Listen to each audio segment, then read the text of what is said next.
팀 EJ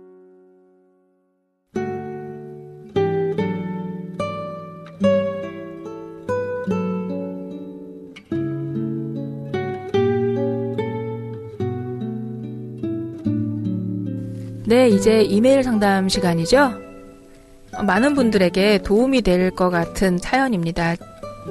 안녕하세요. 저는 별명은 힘찬이로 하겠습니다. 저는 42살 아들 둘을 가진 직장맘입니다. 마인드 코칭 카페에 가서 작은 짐승 닉네임으로 글 남겼습니다. 방 선생님의 따뜻한 답글 보았습니다. 감사합니다. 저는 아쉽게도 답글에서처럼 그렇지 않고요. 키도 크고 덩치도 큰 직장맘이랍니다. 아들 둘 낳고 정신없이 살다 보니 제 외모에는 신경 쓸 겨를이 없어서 이렇게 되었네요. 제가 얼마나 참나원을 사랑하는지는 말씀 안 드릴게요. 대신 참나원이 절 얼마나 바꿔놓았는지 말씀드릴게요. 일단 저는 참나원 방송을 통해 나를 사랑하자라는 선언을 하게 되었고 작지만 하나의 실천으로 아침밥을 나를 위해 챙겨 먹게 되었는데 그게 저를 이렇게 많이 달라지게 하였습니다. 신기하죠? 밥 한 끼가 뭐라고. 20살 때부터 여태껏 쉬지 않고 바쁘게 살아왔으나 기분 좋게 아침 식사를 한 적이 없는 것 같습니다. 어릴 적에 엄마가 주셨는데 등굣길이라 대충대충 커서는 출근길이라 잠을 선택하여 그저 아침을 굶어온 지 20년이 되었네요. 따뜻한 아침 한 끼 참 내 몸이 이렇게 좋아하는구나. 그리고 내 기분이 이렇게 좋아지는구나. 깜짝 놀라곤 합니다. 다이어트는 큰 보너스네요. 그리고 지난번 직장맘이다 보니 아이 일로 노심초사할 때가 많은데 이번에 어떤 아이 일이 생겼을 때 불현듯 어떻게 이런 일이 생기지 해서 그래 이런 일도 생길 수 있다 라고 저에게 한마디 주문을 생각했더니 갑자기 문제가 쉽게 풀리며 마음이 편안해졌습니다. 날 사랑하고 위로하는 방법 그리고 불안에 대처하는 방법을 배워가고 있고 현재까지 유효하게 큰 도움을 받고 있습니다. 본격적인 상담으로 들어가 보면 사실 저는 집단 상담을 하고 싶었으나 지방에 살고 직장맘이라서 첫째는 저희 큰애의 입으로 손톱과 발톱을 뜯는 습관 때문입니다. 또 하나는 저희 친정 부모님과의 관계입니다. 저희 큰애는 7살입니다. 저희 부부가 35살에 만난 아이여서 듬뿍 사랑을 받고 자랐습니다. 3살 터울인 동생이 생기기 전까지는요. 제가 장녀라서 둘째 때문에 큰애가 상처 입을까봐 주위 사람들이 둘째 좀 이뻐해라 할 정도로 큰애를 많이 배려했었습니다. 그래서인지 동생에 대한 스트레스가 나타나지 않았다고 생각했었습니다. 하지만 6세에 새로운 유치원에 들어가게 되었고 6개월간 아이의 표정이 어둡고 원내에서 부적응을 보여 아이의 스트레스 해소를 위해 놀이 스포츠단으로 원을 바꾸었습니다. 그때 문제 행동들은 거친 말투, 거짓말, 공격적인 행동, 결국에 부모 지갑에 손대는 일까지 커졌습니다. 결국 저는 부모와 함께하는 놀이치료라는 걸 알게 되었고 아이와 함께 제가 슈퍼비전을 하는 놀이치료를 10회 정도 하게 되어 둘째로 인한 스트레스를 줄여주고 부모의 감정 수용의 문제를 제 스스로 고치면서 아이 관계도 좋아지고 아이도 즐겁게 생활하고 있습니다. 큰애의 기질이 워낙 센 편이고 남성성이 강한 편이지만 속은 여린 편이어서 현재 감정 수용을 많이 해주고 애정 표현도 많이 해주고 직장맘으로 부족한 시간을 질적으로 채워주고자 아이와 충분히 교류하는 질 좋은 시간을 보내고 있습니다. 하지만 6세부터 생긴 입으로 손톱 발톱을 물고 뜯고 행동은 여전히 남아있어 아이의 손톱과 발톱이 반만 남아있습니다. 특히 TV 볼 때요. 아이에게 혼도 내어보고 타이르기도 해보고 별것을 다 해보는데 여전히 그러고 있네요. 왜 하냐고 물어보면 거칠거칠한 부분이 신경 쓰여서 그런다네요. 가까이 계시면 저희 아이 데리고 한번 가보고 싶은데 그게 여의치 않으니 일단 이메일 상담 신청해 보고요. 그리고 제가 참고할 만한 좋은 책 있으면 추천 부탁드립니다. 아동심리 육아 도서를 많이 보았으나 도움이 되는 건 극소수이고 크게 신뢰가 가지 않네요. 나머지 하나는 저희 친정 부모와 저와의 관계입니다. 제가 전문대를 졸업하고 취직을 한 이후로 야간대학 편입과 미국 유학 3년을 뺀 나머지 결혼 전까지 모든 수입은 저희 부모님께 드렸습니다. 왜냐하면 저희 부모님은 아주 마음이 여리신 분들인데 말도 안 되는 건설 쪽 사업을 하셔서 늘 돈이 부족하시어 저와 제 동생 수입으로 생활비, 빚정산 등으로 충당하셨습니다. 그때 약 20년 전쯤부터 저희 부모님은 자식들에게 저희가 부양해야 되는 존재가 되었습니다. 제가 결혼을 늦게 한 것도 저희 부모님 빚을 청산하기 위함이었고, 그것이 끝나고 결혼을 하게 되었지만 부모님은 여전히 제 경제력을 의지해서 사시고 계시지만 본인들은 자식들의 사랑과 경제적 도움이 한참 모자라다고 생각하십니다. 특히 아버지. 누구 집 자식은 오기만 하면 봉투를 얼마를 준다더라. 친구 누구는 좋은 옷, 좋은 차를 탄다 등등. 제가 부모님께 해드린 걸 말하자면 일단 10년간 구멍가게를 하셨는데 그 돈 다 대드렸고요.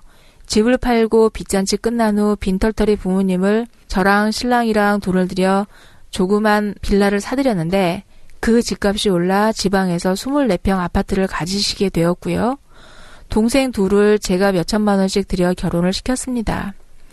제가 다른 집 자식들에 비해 제가 그분들에게 해드린 게 부족한 건 아닌데도 그런 불평을 하십니다. 지금은 제가 일하는 동안 저희 아이들을 돌보고 계시면서 용돈을 버시지만 늘 부족하다 하시네요. 자잘한 빚청산도 몇 번 해드리는데 가끔 사고도 치십니다.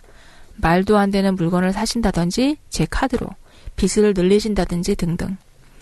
저는 그런 부모님들을 볼 때마다 나도 모르게 평상심이 무너지고 화와 울분이 먼저 올라옵니다.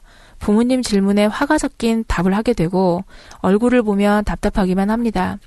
그래도 참나원 들으면서 제 감정이 많이 정리되어 가고 있었는데 친정 부모님 보는 것 자체가 스트레스이니 늘 맘속으로 화내지 말자 그러면서 대면하면 마지막에는 서로 화를 내고 헤어집니다. 저는 두 부모님이 부양 대상인데 그분들은 또 부모로서 대접받고 싶으신 것 같아 늘 충돌입니다. 철없는 부모님들 어찌하면 좋을까요? 긴 글 읽어주셔서 감사합니다. 라는 사연이에요. 야, 힘찬이님. 네. 정말 힘차죠? 네. 야, 에너지가 팍팍 느껴지네요. 아, 그러게요. 신뢰도 가고. 그리고 이분 부모님 얘기를 듣는데 왜 부모님이 귀엽게 느껴질까요? 문제를 심각하게 느껴지는 게 아니라 네. 귀엽게 느껴지네요. 어떤 부분이 귀여우신가요? 자식한테 용돈 부족하다고. 누구 집 아들은 어떻더라 뭐 이런 얘기하는 거. 귀엽지 않아요? 네, 귀여워요. 만약에 이윤 선생님 부모님이 그러면 어떻게 하실 것 같아요? 부담스러울 것 같아요. 이렇게 요구하시는 게 자식 입장에서는 사실 효도라고 생각을 하고 그거를 메꿔드리고 싶은데 어떤 부분에서는 약간 밑빠진 독에 물 붓기처럼 얼마만큼을 채워드려야지 또 이분들이 만족을 하실까라고 하는 게 이제 힘찬이님의 걱정이고 그러면 이제 이 부분을 어떻게 해야 할까 나도 만족스럽고 이런 부분으로 아무리 힘찬이님이 네. 에너자이저 뭐 울트라 뭐 슈퍼 에너지를 갖고 계셔도 네. 이거 진짜 밑빠진 독에 물 붓게 하면 네. 물은 차지 않고 기운만 빠지잖아요. 네네. 그러니까 무한정 쏟아부을 수는 없다는 거죠. 네. 그래서 좀 이해를 하고 네. 정말 지혜롭게 대처하시는 것이 필요하실 것 같아요. 네. 지금 이제 표면적인 문제는 자꾸 이렇게 부모님하고 싸우게 된다는 거예요. 네네. 그거하고 이제 아이가 네. 손톱 발톱을 이제 물어뜯고 한 이 부분에 대해서 저희가 이제 이 사연을 이렇게 보고 하면서 네. 제가 제 입에서 처음 나온 얘기도 그렇고 힘찬님이 정말 힘차다. 네. 이런 말씀을 드렸잖아요. 이 얘기를 힘찬이님이 어떻게 들으실까? 짐작이 좀 되세요? 저희가 이렇게 힘찬이님 참 힘이 넘치는 것 같다 하는 얘기를 하면 네. 이 말씀을 듣고 힘찬이님이 기뻐하실까? 아니면은 오히려 걱정이 될까? 기뻐하실 것 같아요. 어쩌면 그 울컥하지도 않을까라는 생각이 좀 드는 게 항상 이렇게 채우는 입장이었지 힘찬이님이 받아본 입장은 아니신 것 같아요. 그러니까 일꾼이죠. 무슨 네. 마당새니 무슨 새니 네네네. 그런 역할을 하고 네. 계시죠. 그래서 이게 꼭 물질적인 것뿐만이 아니라 또 우리는 정신적인 부분도 채워주고 싶은데 이렇게 힘차다라고 우리가 격려하고 지지하는 말씀을 해드려서 그런 말씀 들어보신 게 그렇죠. 힘찬이님이 다른 사람들의 네네. 힘이 되어주고 있는 건 많이 네네네. 있는데 네. 본인이 누구의 힘을 네. 얻어서 네. 그렇게 뭐 지지를 위로를 받아본 받든가 지지를 네. 받든가 그런 기회는 그렇게 많지 않으실 것 같아요. 네네. 그런 의미에서 우리가 해드리는 얘기가 반가우실 수 있고 좋으실 수 있겠다 하는 거죠. 네네. 근데 저는 좀 조언을 해드리고 싶은 게 네. 힘 좀 빼라고 조언을 해드리고 싶어요. 왜 이러죠? 약간 선문답 같이 느껴질 수 있을 것 같아요. 힘 좀 빼셨으면 좋겠다라는 이 얘기가. 아이한테도 그렇고 친정 부모님한테도 그렇고요. 기본적으로 힘을 좀 빼셔야 되겠다.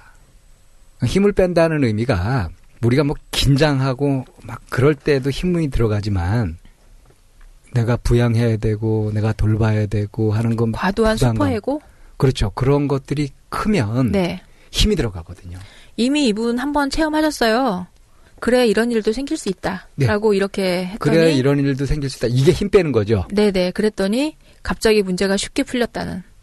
이런 경험도 하셨잖아. 네네. 난 이 부분 읽을 때 네. 시원했거든요. 네. 네. 바로 이거예요. 이 말씀을 드리고 싶었어요. 네네. 아이한테 힘을 빼는 요령. 네. 아이가 힘을 빼는 게 아니라 내가 아이를 대하면서 거기서 느끼는 양육의 부담감이라든가 책임감 이것을 과중하게 느끼는 부분에서 힘을 좀 빼는 거.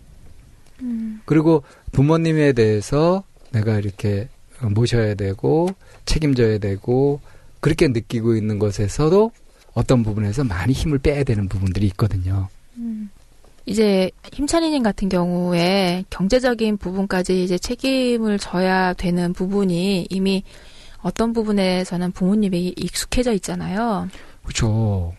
꽤 오래됐잖아요, 그게. 네네. 제가 힘을 못 뺀 적이 있었는데 엄마가 돌아가시고 난 다음에 이제 아버지만 남았잖아요. 그런데 네. 저희 아버지는 엄마가 정말 이렇게 잘 챙겨주셨어요. 잘 챙겨주셔서 정말 불편함 없이 이렇게 지내오셨던 분이라 그렇게 혼자 남게 된 아빠가 정말 좀 안 됐었어요. 그래서 이제 아빠를 모셔다가 이제 함께 살아가고 있는 그런 과정에서 한 1년 정도 지난 다음에 제가 이렇게 그 넉다운이 돼버린 거예요. 완전히. 네. 그렇게 하면서 이제 아버지하고 떨어져 살았었잖아요. 결혼하고 이제 대학 다니고 하는 이런 과정에서 떨어져 살다가 이제 엄마의 부재로 인해서 이제 아버지랑 함께 살게 되는 그 과정이 저는 쉬울 거라고 생각을 했었는데 전혀 쉽지 않았었어요. 어떤 점이 그렇게 어렵던가요? 아버지에 대해서 이해하고 알고 있는 부분이 내가 직접 아버지를 직접 겪은 통해서 것이 아니라 엄마를 통해서 알게 통해서 된 했던 거라서. 아버지의 모습이어서 내가 직접 본 아버지 부분에 대해서는 이해하지 못하는 부분들이 다르죠. 참 많았던 것 같아요. 그런데 1년여 정도를 지나면서 내가 이제 넉다운이 돼버렸던 건 어떤 거냐면 그렇게 하면서 아버지하고 갈등이 이제 증폭이 돼서 도대체 뭘까라고 이제 되돌이켜 봤더니 내가 아버지한테 아내 역할을 하고 있었던 거예요. 딸인데. 네, 나는 아버지한테는 딸이었을 뿐인데 아버지한테 내가 아내 역할을 하면서 기운이 빠져버린 거죠. 그야말로 힘을 못 빼고 힘주고 있었던 거죠. 엄마가 하던 역할을 네. 그대로 다 내가 다 하려고 하던 거. 네네. 네. 그렇게 되면서 아버지도 이제 불만이 커졌었고 저도 아빠가 뭘 불편해하고 뭘 불만스러워하는지 모르고 있는 상태에서 그렇게 갈등이 딱 생겼을 때 내가 그러고 있었구나라는 거를 알면서 자식은 자식 역할을 하고 부모는 부모 역할을 하게 기회를 드리는 게 그게 훨씬 자연스럽고 편안하다라는 거를 좀 알게 됐어요. 그런 생각을 하실 때 저하고도 좀 나눴었죠? 네네. 그래서 아버지한테 전화를 드려서 저도 성격이 잘못했어요. 막 이렇게 미안해 이렇게 하는 타입이 애교 좀 없잖아요. 네, 못 돼서 아버지한테 그렇게 말씀드렸던 것 그러니까 같아요. 자기 책임지고 이러는 사람들이 네. 애교 같은 게 참 없어요. 네, 그래서 이제 꿋꿋한 사람들이. 아버지한테 전화를 드려가지고 그냥 그 말만 했어요. 아버지 재밌게 살자. 그랬더니 아버지가 물컥하시면서 부모 자식 간에 뭐 있다냐 이러면서 이제 그러니까 그게 나도 그랬지만 네. 자식이 뭔가 깨달아가지고 네. 부모한테 딱 얘기를 하면 네네. 희한하게 그게 탁 통해버려요. 네. 그게 이제 저한테는 힘 빼던 그렇죠. 힘을 네. 완전히 뺀 거죠. 힘 뺀 그런 경험이었고 그리고 꼭 역할이라는 게 정해져 있는 건 아니지만 그런 부분에서 물리적으로든 어쨌든 간에 정해져 있는 게 있잖아. 부모하고 자식이 있고 부모는 부모 역할을 해드리게 하는 게 자식으로서의 도리인 것이고 그게 현명한 거죠. 네. 사실. 자연스러운 거고요. 네, 네. 근데 그걸 거꾸로 이제 자식이 부모를 다 돌보고 그냥 다 일일이 어떻게 하려고 그러고 그러다 보면 이제 과해지면서 간섭이 되거든요. 네, 네. 마치 부모가 어린 자식한테 이래라 저래라 해가지고 애가 잔소리 듣기 싫어하는 그런 것처럼 그렇죠. 부모 자식 사이에 거꾸로 그런 일이 생길 수도 있단 말이에요. 네, 이게 네. 이제 힘을 못 빼서 생기는 거잖아요. 네. 근데 사람들한테 힘을 빼라 그러면 착각들을 하시는 게 아예 그럼 포기하고 잘하려고 하지 마라 이런 식으로 네. 하시는데 사실은 그게 아니고요. 이게 비유를 들자면 그렇습니다. 야구 선수가요. 타석에 들어서면서 아, 맞아요. 홈런을 노리면 네. 삼진아웃 당하기 쉬워요. 그죠? 힘 빼고 쳐야 되거든요. 힘 빼고 마음을 딱 비우고 치면 공이 잘 보이고 적절한 스윙을 통해서 홈런 날 확률이 높아지거든요. 이런 말씀을 드리는 겁니다. 네. 힘을 빼시라는 게. 아, 그런 힘 뺀 케이스의 사례를 옛날에 한번 받은 적이 있었는데 어떤 케이스였냐면 시험도 마찬가지인 것 같아요. 부모 특강을 갔었는데 어떤 한 어머니가 한가운데 아주 꼿꼿한 자세로 자세 한번 안 흐트리고 앉아서 수업을, 네, 경청을. 네네. 경건하게 듣고 계시는 거예요. 강의하는 사람도 경건해지죠. 네. 그 질문이 있으십니까? 그랬더니 그 어머니가 손을 들고는 뭐라고 말씀하시냐면 우리 아이는 참 잘한다, 공부를. 그러니까 옆에서 이제 모든 어머니들이 맞아요. 저 집 아들 참 잘해요. 얘기를 해요. 그런데 이 어머니 고민은 뭐였냐면 공부 학원에서도 정말 공부를 잘하고 잘하는데 시험만 보면 실력이 안 나온다는 네. 그러니까 옆에 엄마들이 맞아 그래 하고 이렇게 이제 막 동조를 해준 거예요. 근데 그 엄마의 자세를 보면 딱 답이 나오는데. 네. 그래서 어찌하오리까 도대체 뭐가 어떻게 해야 돼요? 이제 이렇게 물어본 거예요. 학습 코칭에 대한 강의를 갔었으니까. 그런데 그 어머니에게 물어봤어요. 시험 본다고 보내놓고 어머니 마음이 어떠세요? 그랬더니 손이 이리 안 잡힌대요. 그러니까 일이 손에 안 잡힌대요. 그렇죠. 손이 일이 손에 안 지금 말이 입에 안 잡히죠. 네. 일이 손에 안 잡히고 애가 올 때까지 아무것도 못하고 계신다 그러더라고요. 그렇지. 네. 그럼 애가 어떻게 시험을 봐? 그러니까 사실은 시험 보러 가는 아이도 자기도 긴장이 되는데 거기서 힘 빼는 얘기 해줬어요? 예, 엄마의 긴장도 이렇게 가중이 되는 거죠. 잘 알아들으시던가요? 그랬더니 매사 열심히 하니까. 그렇지. 네. 이 모범생의 네. 한계이자 장점이기도 해요. 네. 예. 그래서 힘을 빼시라는 거는 의무감에서 해방되시라는 겁니다. 네. 네. 내가 부모를 책임져야 된다는 건방진 생각 버리시고요. 또 자식을 내가 잘 키워야 된다 이런 생각도 버리시고요. 그 순간순간 내 사랑스러운 자식 또 소중한 부모님과 그 마음과 마음으로 만나보세요. 그러면 얘기를 하도 손톱 물어뜯고 이렇게 할 때도 나가는 말부터 달라집니다. 그렇죠. 너 왜 그래? 이런 식으로 네. 나가는 것이 네. 아니라 지금 왜 그러니? 손톱 끝이 간질간질해? 뭐 이런 식으로 말부터 달라지거든요. 네. 이거 손톱 물어뜯는 현상 이런 것들은요. 사실 스트레스 맞거든요. 근데 딱히 자기가 무슨 스트레스인지는 모르고 하지만 해소할 줄도 모르고 해가지고 그 반복적으로 이렇게 습관화되는 거라서 네. 이건 평생 가기도 하고 그래요. 근데 이게 어떻게 하면은 없앨 수 있느냐. 본인이 자각해서 정신 차리고 고치면 되거든요. 근데 그렇게 되려면 본인이 여유가 있어야 되고 충분한 관심을 받고 있다는 느낌 또 지나치게 받을 때도 이게 부담이 되기 때문에 부족해도 안 되고 넘치지도 안 되고 그래서 이런 거를 가장 잘 하려면은 내가 힘을 빼야 됩니다. 그러니까 의무감 어떻게 해야 된다는 당위성 이런 것들을 정신 속에서 놔버리는 것을 마음에서 힘을 뺀다고 하는 거거든요. 그래서 힘을 뺀 사람은 그걸 즐길 줄 알게 돼요. 여유를 가지고. 그런 쪽으로 연구를 하시면 우리 참나원 애청자시고 이미 많은 부분에 영향을 받고 이렇게 효과도 보시고 이렇게 했기 때문에 지금 이 말씀을 분명히 잘 알아들으실 거라고 믿거든요. 금방 효과를 보실 겁니다. 저는 이 힘찬이 님이 믿음이 딱 가요. 저는 이제 한 가지 또 덧붙여 드리고 싶은 것 중에 하나가 뭐냐면 부모로서 대접받고 싶으신 것 같아라고 이제 이런 부분을 남기셨는데 대접받고 싶은 게 아니고요. 존중받고 싶은 거예요. 대접받는 거하고 존중받는 거 차이 아시죠? 사람들이 대접받으려고 하냐 이렇게 얘기를 하는데 대접받으려고 하는 게 아니라 난 존중받고 싶었던 것뿐인데 해석하거나 받아들이기를 대접받고 싶다라고 하면서 부정적인 감정을 일으키는 경우가 참 많은 것 같아요. 그래서 아이도 그렇고 어쩌면 부모님도 그렇고 그냥 존중해드리는 게 이 거꾸로 생각하면요. 네. 이렇게 좀 지각 없고 철 없는 듯한 철 덜 든 듯한 그런 어른들 있잖아요. 네. 거꾸로 생각해 보세요. 이분들이 굉장히 완고하고 자기가 옳다 이런 고지식한 분이라고 생각해 보세요. 그게 더 나을지. 지금 모습이 100배 더 낫거든요. 예.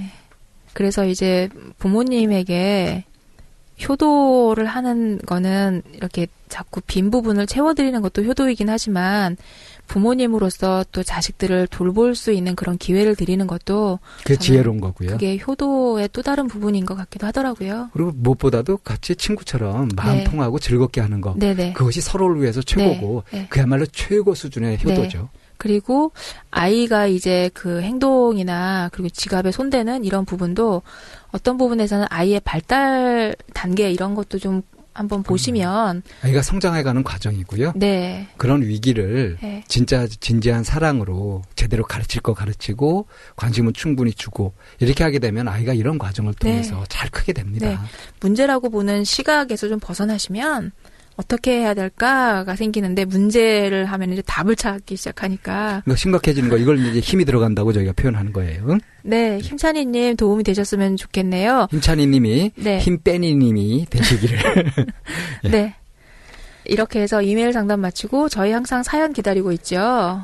사연 보내주실 분들 주소 네. 소개해 주시죠. 네, chamna-one@다음점넷으로 참나원이죠.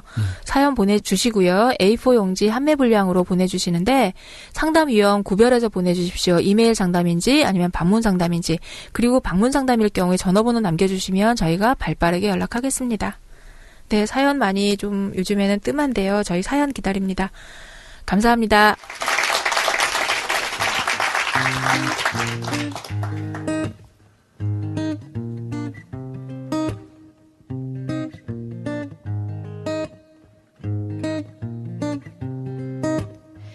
I'm traveling a lonely road. Everywhere I go alone. I'm carrying a heavy load. I carry it on my own. I'm feeling so far away. I can't remember yesterday. I'm living with the choice I made. The lonely road is the price I paid. Is there anyone out there? Can you hear me calling to you? Is there anyone out there? I'm calling, calling for you. Ooh, calling for you.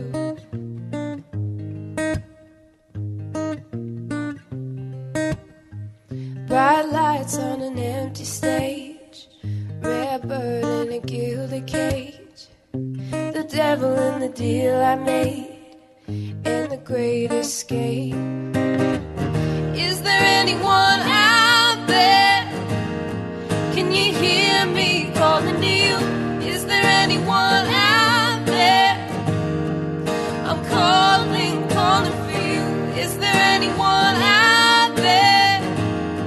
Can you hear me calling for you?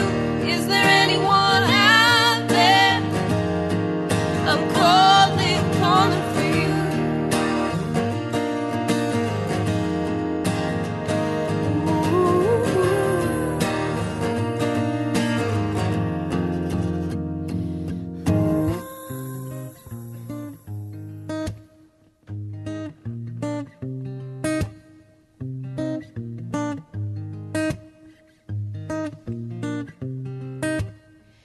I'm traveling alone.